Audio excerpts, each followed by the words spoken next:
Hey guys, this is Todd Tucker. I want to say hello to everyone at Sci-Fi World. We're here at the Sitges Festival for the premiere of the Terror of Hallow's Eve. Can't wait to show you. It's too obvious, but we need to start from the beginning. Yeah, no. Yeah. Okay, tell me how this started. Okay.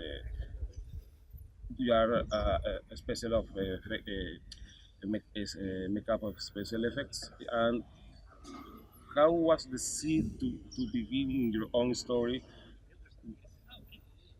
Is easy to see at the really beginning of the movie is based on a true story, no? Right. So please tell me how was this For the movie or for my career?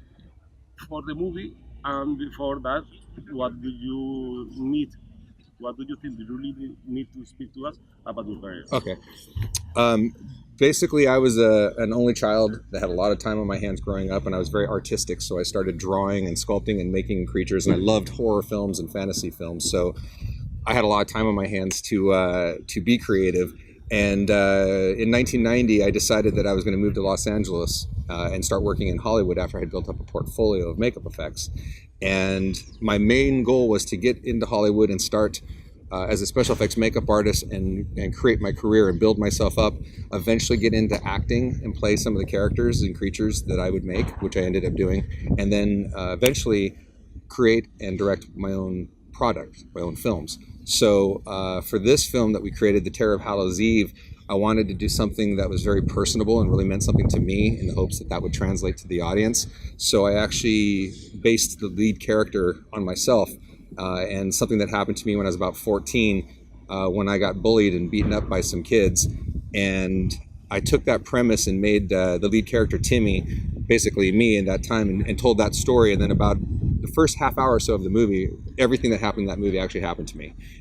After that first half hour, I then turned it into this kind of nightmarish horror movie with all these great creatures, and I wanted it to feel like a very 80s type movie, so I made all the characters practical, and we made sure that it felt like one of the old horror movies that I grew up loving, like Halloween and Nightmare on Elm Street and that kind of stuff, and tried to come up with a film that would be very nostalgic but also would hit a personal note with people because of the bullying and the aspect of the real story that meant a lot to me, and hopefully means a lot to people out there when they watch the film. So you are telling me that in one time when you are in your childhood, you make that scared to a friend of yours behind the garbage, Yeah, all that stuff. there was I got in trouble a lot with the neighborhood parents because I would pull pranks on the neighborhood kids that I liked. Like, she's a pretty girl, and in the movie you'll see I hid behind a garbage can and made noises, had her come over, and then I'd knock the garbage cans out, and then I had a full prosthetic belly with guts hanging out, and I had it rigged up so the blood would just kind of spurt all over me, but I pumped up the pressure too much, and it ended up shooting all over her. She went home screaming. Her dad showed up at my house and grabbed me by the neck and took me to my mom and said, I'm putting him in jail soon if you don't do this. So I got in a lot of trouble just trying to have fun as a kid. As an only child, that's what you do when you're creative and bored. The time is a bad advisor sometimes, no? Yeah. But well, you also lucky enough not to have the robbers as a neighborhood. Yes, but the guy actually that was my neighbor was actually way scarier. He was ex-military. He was a big, scary guy. Yeah, he lifted me off the ground actually. So life always is above us. Is more hard than life than fiction. I mean. Yeah, I mean, there's a lot of stuff in this film.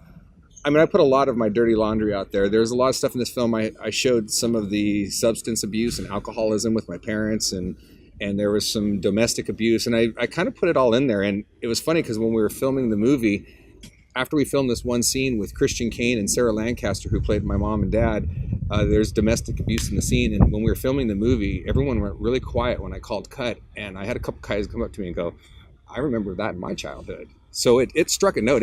People could tell when we were filming it that we were hitting some notes that personally affected people. Catharsis, I think. Yeah. I mean, it was, and for me, it was interesting to have to relive all that stuff. And I tried to make it as close to what I remember as possible. In fact, the bullies in the film look exactly like the real bullies. And I'm sure I'm going to get emails and phone calls at some point here. That's the next question. What's what tells you, or what feedback do you get about this, all that people who was in your childhood, what your parents thinks about the movie, this kind of stuff. Well, it's interesting because once I started working in Hollywood and doing television interviews and doing stuff, people would see me on TV and they would reach out to me and say, "Oh, I knew you when you were in elementary, and I don't know if you remember me." And it's interesting because people would reach out to me, and I actually had one of the bullies reach out to me about a year and a half ago, before the movie. Before he didn't even know about the movie, and he reached out and said, "Hey, I'm really really sorry. Everything we did," and I didn't email him back, but that actually did spark my memory, of the whole experience, and really kind of in a way started the ball rolling for me to write the script the way I did. So it's interesting when people reach out to you, when now that there's internet and you can do that, you can find anybody now. So I've had a lot of people reach out to me, and it's all been really good stuff. I've never, no one's reached out and said, "Hey, you were a jerk," but it's interesting to see people respond. And now when the movie comes out, we've had a few screenings, and I've already had people reach out to me and say, "Hey, that bully story is exactly what I experienced, and thank you for portraying it the way you did, because it's not glorified. I don't make it cool, and I mean, it's real. The way it goes down is exactly what I remember. So it's a very real movie in that respect, and then it goes completely unreal and flip-flops and becomes this whole other movie. So it's, for me, it was a lot of fun to make, and I'm hoping that it touches people on some level and gives them a little bit of hope. I think it's actually it's life, because we all have been in school, we all have been even in both sides. For sure, I remember some friends at school that I was making funny of him, and he was making funny of me. So that's life. It's not constant. But with time, as you say, with internet, I get some messages from friends that could tell me, "Oh, Raul, so many times was going on. Oh, I'm sorry for this thing." Because actually, we all were kids, but we know what's wrong, what is Mm-hmm. right, and I think that some people who has the choice to express his regret Mm-hmm. is very helpful for both parts, for them and for Yeah, yours. I agree, and it's interesting because now, and now bullying happens on the internet, Mhm. which is really weird. I mean, there's so many different ways to bully now because of technology, and and it still happens in schools, because I have a daughter and she was getting bullied in school a few years ago, and that also was kind of what made me want to tell this story. But it's interesting that so many people on some level have gone through this experience, and some people bullied other kids just not knowing really what they were doing, because they're growing up, and you're growing up, you make mistakes, and you're right to be able to reach out to people and say, "Hey, look, I made a mistake, I'm sorry," is really cool. And I will say this too, the one message, if there is a message from the Terror of Hallow's Eve, if anything, it's not that if you get bullied, what you should do is raise a supernatural creature and kill them violently. That is not the message. The actual message, if there is one, is that if you go through an experience where it affects you that strongly, don't let it dictate your life. Don't let it dictate who you are. It's other people shouldn't make you feel your self-worth. So if anything, hopefully people will go, "Oh, you bullied, but you have a career and you were relatively successful, so it wasn't like it affected you in a way that it tore you down." Don't let it tear you down. That's the message, if there is one. Well, we are talking about our experiences in life, but now let's talk about. I heard your beginnings. It's, I think, with all the people related with the movie of the business of cinema, especially in the makeup, it's almost the same with us, because I was hearing you and it was the same that Rick Baker Mm-hmm. 4 years ago. It's exactly the same. Tom Mm-hmm. Savini is exactly the same. Yeah. So it's the same. We all really like the same and go for the same and enjoy the same. No, it's Yeah. amazing. Yeah. I mean, if you're a creative person, if you're artistic, and you find yourself drawing all the time, or painting or sculpting or whatever, if it's a passion for you, then pursue it if it's something, because if you're passionate about something, and you can turn it into a career, then you're not really working. You're never really working. I don't feel like I work. I actually enjoy so much what I do that it's always fun for me. If I was sitting behind a desk doing paperwork all the time, that would be a job. What I do is not a job. It's my passion. So for people out there who are passionate about an artistic ability that they have, try to pursue it if you can. But at the same time, don't pursue something that is as hard as it is if you're not passionate about it. Don't do it just because you think you're going to make money, or you think it's going to give you a celebrity status or something like that, because that's not the reason to do it. For me, doing special effects makeup was so much fun and such a great way to open the door to other things that I wanted to do. So I've been lucky enough to be a makeup effects artist. I'm in 3 unions. I'm in the makeup union, I'm in SAG, and I'm in the Directors Guild. So I'm fortunate enough to do all those things, and it really comes from being motivated, passionate, and persistent, and personable. If you're personable and you're a nice person to people, doors seem to open for you. So you have to kind of have all of them in order to be successful, in my opinion. I am agree totally, because it's a karma thing. If you try to do things in a good way, sooner or later the good things Karma is real. Karma is really very real. And what do you say is, in our case, for example, I understand very well because we have a magazine, but we think that we are in a supported hobby, because it's people who pay us to enjoy our passion. No, Mm-hmm. it's the same. It's the same. If we were here for because of passion, not for nothing. Absolutely. And for filmmakers too, it's interesting because to be able to take my story and turn it into this weird dark fantasy horror film, and to be able to put that out there and have people enjoy it and identify with it, and literally come back to me and say, you made something that touched me. That's pretty cool. I mean, that's a really, I can't really explain the feeling of that, but it's kind of, it's a very cool thing. And the filmmakers here too. I mean, there's so many great films here at the festival, and I've been checking out, all the different types of films here. And cinema is such a great escape for people, and to be able to create a story where people can go into a theater and literally leave their own world for enough time to go to this other place. I mean, such a great thing. And I grew up as an only kid. I was going to the movies all the time. I was in weekends. I spent hours and hours because I had no brothers or sisters. So I would go to the movies all the time and just became enthralled with movies. So for me, movies have always been a huge, huge part of my life. So to be able to do it now, Your best friend. my best friend, absolutely, family. So we saw the film, of course, but the final, we talk this about later behind camera, but it's so nice, the final look of your film, that it came to my mind that it's hard to to look or to find the differences between an indie movie and a big studio film, no? And do you tell us that your goal was to?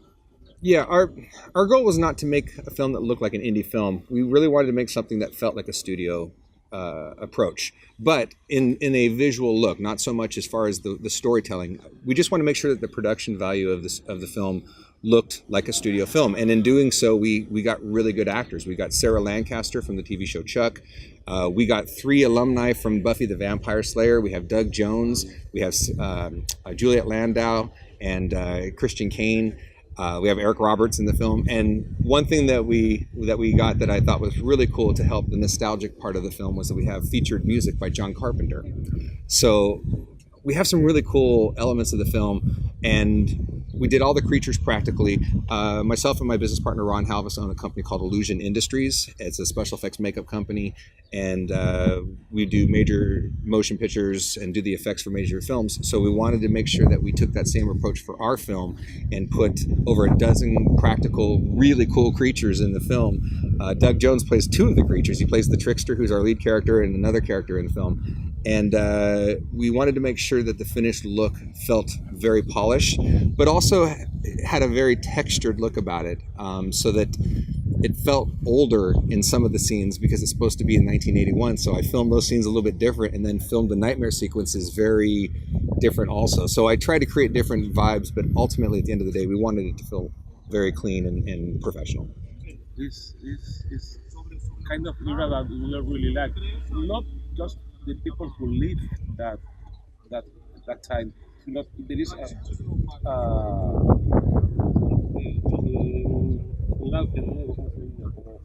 this outcome again of all Stranger Things. Right. The 80s are here again. Yeah. And supposed to be to stay, you know, because Yeah. of his music, in his look, and in the communion of the friendship between that is related with our thoughts, our remembering of how was for us to be our best friends there. Right. So I think it's one of the to be the friends or not to be friends, as in the case of the main character of the film. Yeah, I mean, it's funny because when we made the film a year ago, Stranger Things actually wasn't out yet. I didn't even know anything about Stranger Things coming out. So our timing is just really good because the two things that people seem to be comparing this to the most are Stranger Things and It. It has that same type of a vibe because it's all very 80s, but it also, those projects not only have an 80s vibe, but they have 80s sound and music and looks and all that kind of stuff. So we're definitely in the same zone by just luck. And timing for films is very important. So for us to be able to hopefully piggyback the success of shows like, Stranger Things and It, and then again having that John Carpenter vibe in there with all the music and everything, I feel like our timing for the film is perfect. And again, hopefully we made a film that people can kind of identify with. So it's a cool horror movie, but at the same time, maybe it's a little more. That's I am going to tell you exactly because Stranger Things is a TV show that in some parts has a feature film, in some parts. Yeah. Your film to me looks more than with it. Some parts of it is amazing, no? Mhm. So that package, that final package, the look, the we are in the same page. I think. Well, I'm glad you felt it that way because that's what we were going for. Absolutely. So you telling me that we got it, that's a good thing. Yeah, actually, I was in the shooting of it, and it's common places. You are there, and I can please remember that. Yeah. It's the same for us. Yeah. Now, what's next? We have a television series that we developed right now that we're showing to Amazon and Netflix and trying to get that off the ground, which is kind of similar to the X-Files, but much harder and edgier. So we're pitching that around right now, and I am actually scripting the Terror of Hallow 2 right now. Because I'm already being asked for the follow-up. And in the film, we ended the last 5 minutes of the film by setting up the sequel and bringing it from 1981 to current day. Yeah, and so we set it up as a present-day sequel. So I'm writing that right now, and I have to say, after making the first film and then going into the second one and writing it, the second one is going to be much darker, much harder, and a little bit more intense. An adult thing. It's a little bit more of it's still a little girl kind of in the same position as our lead was, but it's current day now, so that gives me a lot of different situations to put in there. So I'm looking forward to it. It's going to be exciting. I can't wait. Yeah, and if you and for any of the audience, if they want to check any of this out, you can check it out at the Terror of Hallow Facebook, Twitter, all those good things. And if you want to check out our company and myself, you can check us out at illusionindustries.com. We have pictures of all kinds of creatures and cool stuff that we've made. And please like us, and we'll send out all kinds of cool information and keep you guys updated on stuff. One last play. Let's play a little game. Yeah. It's answer a question with a tricky answer. I mean, please choose a scene of your film. Suppose this will be seen by people at the web page, and it will be transcribed on the magazine. No? The thing is that you choose one scene that when our readers are reading the magazine, they say, "Oh, that's the scene that this guy really like." So, when do you tell us your favorite scene, whatever the reason is? Do you like it most? It will be a game of communion with the audience who will say, that's the scene that I really like. There is a scene in the movie, and this isn't one of the horror scenes. This is actually, again, something that really happened that for me was, filming it was really, really difficult, but after I saw the finished piece, I felt it was really close to what happened, and it meant a lot to me. There's a scene in the film where the Timmy character is interacting with his mom, and everything gets really heated up, and ultimately Timmy lashes out at mom and says, Dad's not here because of you, and it's completely not mom's fault, and mom slaps Timmy really hard. When we shot that, it was really weird because I had to leave. But watching it now, it's kind of weird because now that it's finished, I've had so many people go, felt that scene. So when you see that scene, there's something about that scene that rings out for me, probably because it happened to me, but ultimately the interaction between the characters and reliving that moment and the build up to that moment was, for me, it's a dramatic scene. It's not a horror movie scene or anything like that, but for me, it was the hardest scene in the movie for me to get through. And there's a lot of hard stuff in the movie to deal with, and technically the movie had a lot of stuff to deal with, but for some reason, that scene and rewatching that was the one for me. That's what the idea of the question, and you are understanding very well, and you are so generous to put that in the movie and so generous to share it with us. Oh, thank you very much. Thank you. I appreciate it. Thanks to you. A true pleasure. Thank you.